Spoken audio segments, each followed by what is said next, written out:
best £6.5 million midfielder to buy in FPL this week? Well, it's a question that can be answered with the Game Week 2 form versus fixture charts. Help me get this one to 500 likes and subscribe if you don't already. Let's get into it. Starting off with the form charts then, and of course with only one game week of information to go by, this is inevitably going to be more accurate as we get further into the season. But looking at what we've got from game week 1 already, we've automatically got Everton straight to the bottom after losing 3-0 to Brighton, who are at the top with a tie in second place between Arsenal, Liverpool and Manchester City. Aston Villa and Brentford making up the top 6 here, and certainly some interesting takeaways from the first round of games. So let's have a look at the best players to target from these teams. Starting off with Liverpool then, and in third place it's Dominic Szoboszlai, who had 4 shots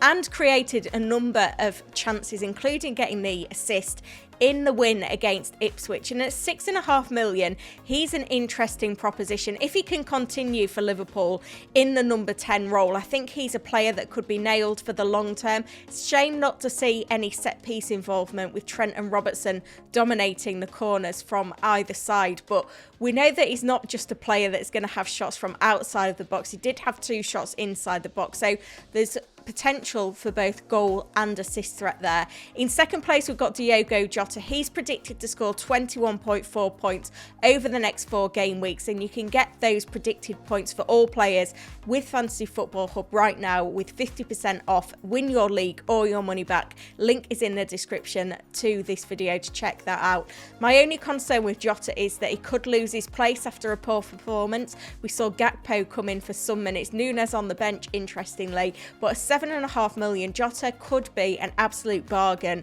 at his price point if he keeps his place. £5 million less than Mo Salah, who comes in first, 30.8 predicted points over the next 4 game weeks. We've got to remember that Liverpool's fixtures are very good as well to add into this form, and Salah started the season with a bang. We always know he's quick out of the blocks. This season was no different. A new look for Salah, a new look Liverpool under Arne Slot, but the same old FPL returns. Moving on to Manchester City then, after they beat Chelsea 2-0, and in third place we've got Bernardo, Silva, another £6.5 million asset that shows plenty of promise for FPL this season. And with Savino going off injured, Manchester City have already lost Oscar Bob. They don't have a great deal of options to play on the right wing. I should imagine it will be Silva and Foden flanking Haaland for much of the season. So he comes in at an interesting price, and he's one that's maybe being overlooked. And either if you don't own Haaland, or you're looking to get another City attacker in ahead of Ipswich at home, he looks like a great buy. In second place, we've got Kevin De Bruyne, 24 predicted points for him over the next 4 game weeks.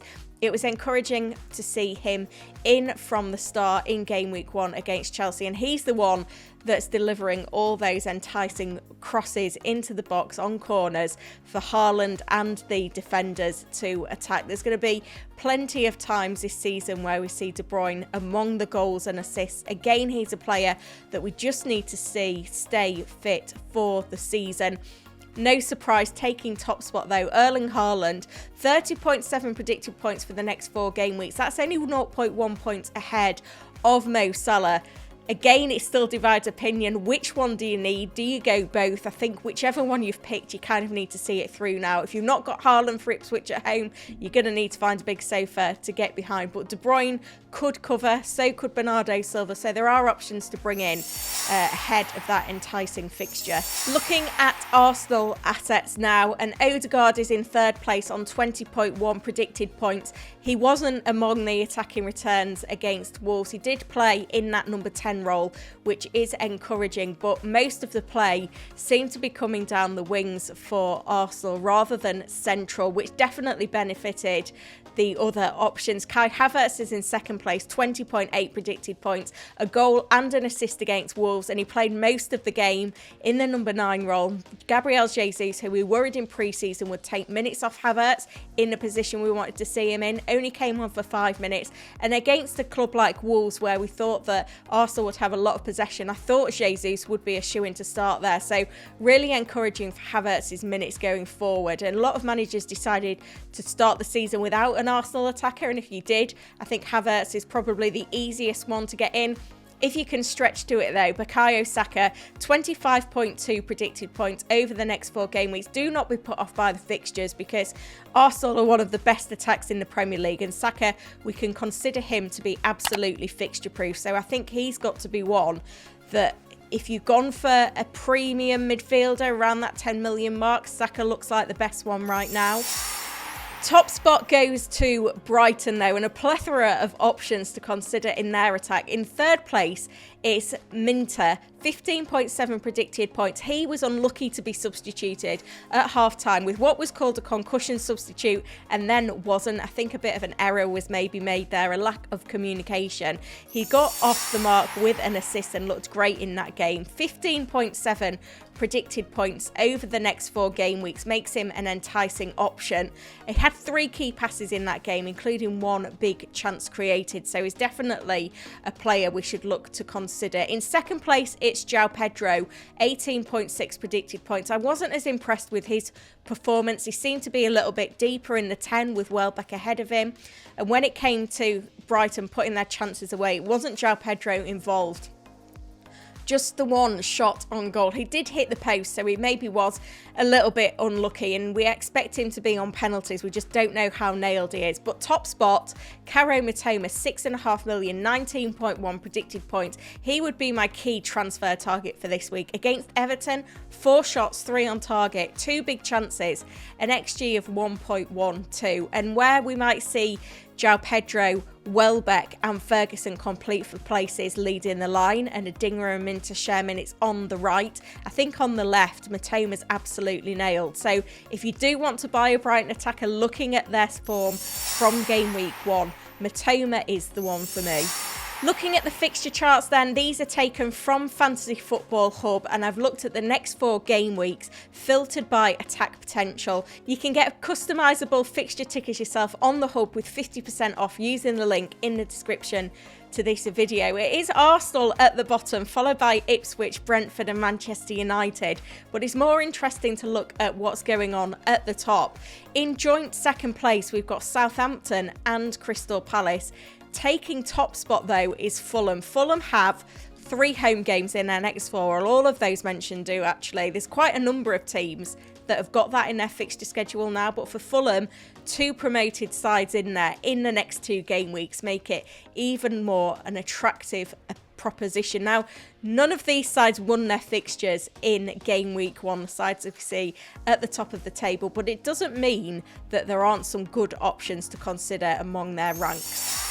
In terms of predicted points for attackers, in third place at Southampton, it's a Rebo on 13.3 predicted points. But in second place, Adam Armstrong, 17.8 predicted points. He looks like he could be a decent option. We expect him to be on penalties, probably the talisman of the side. Ben Brereton Diaz, though, 19.6 predicted points. He's a 5.5 million midfielder playing out of position as striker. Now, I don't want to focus too much on Southampton's underlying numbers from their opening fixture in game week 1 against Newcastle, because the Fabian Schär red card changed the game and has skewed the numbers, because of course Southampton had so much of the possession and the chances in that game, given the fact that they had an extra man on the pitch. But if you are looking to invest in Southampton, now is a good time, and there are cheap options all over their attack that are worth considering.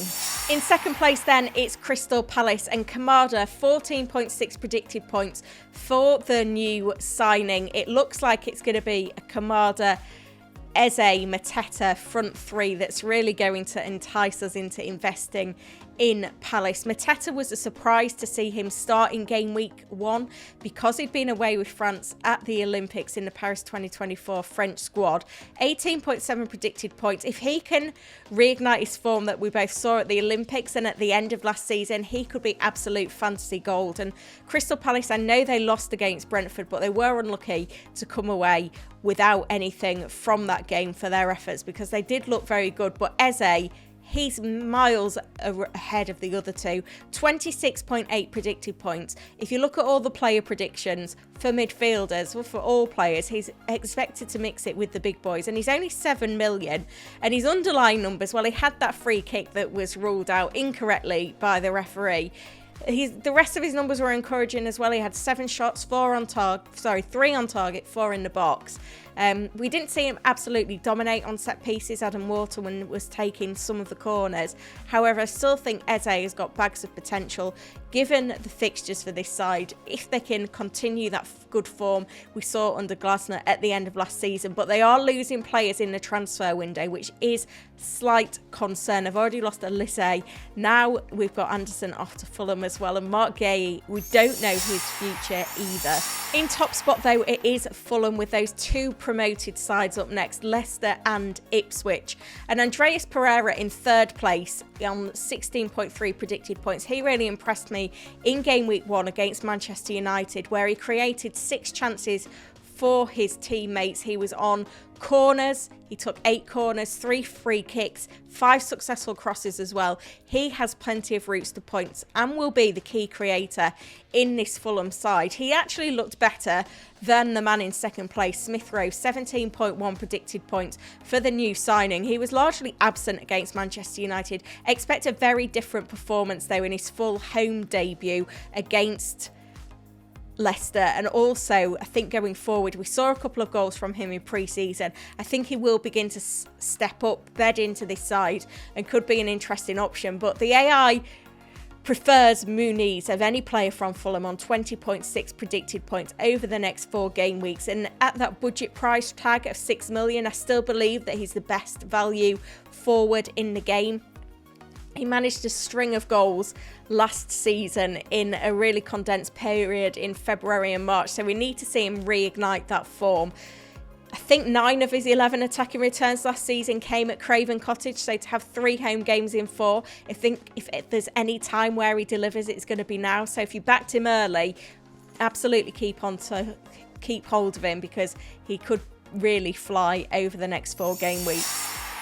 Let's have a look at the overall charts then, and let's just consider what's going on at the bottom as well, because it's not just about what's happening at the top. Ipswich Town, dead bottom with a poor game week 1 result and poor fixtures going forward.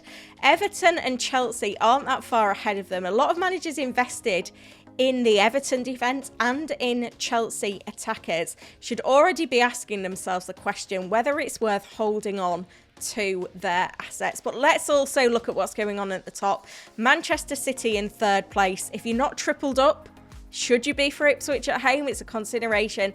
In 2nd place, it's Liverpool, another side that we should consider tripling up on. In top spot though, it is Brighton, with the perfect blend of the form and the fixtures. A solid result in game week 1 and some good fixtures going forward, at least from an attack perspective. Don't be put off by them. I think if you haven't got a Brighton attacker, that should be one of your main priorities. So let's have a look at my top 3 transfer targets using these charts for game week 2.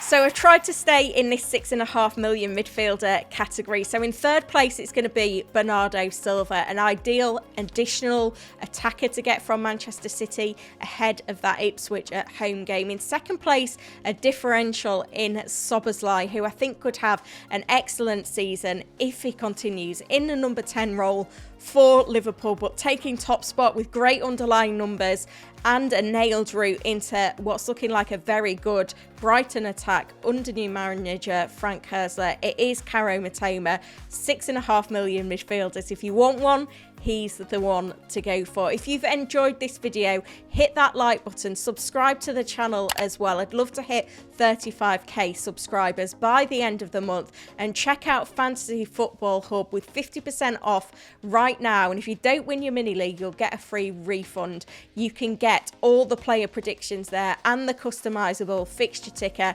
and lots more. Make sure you hit the notify button, because on Friday it's the press conference stream. You do not want to miss that one. Thank you for watching.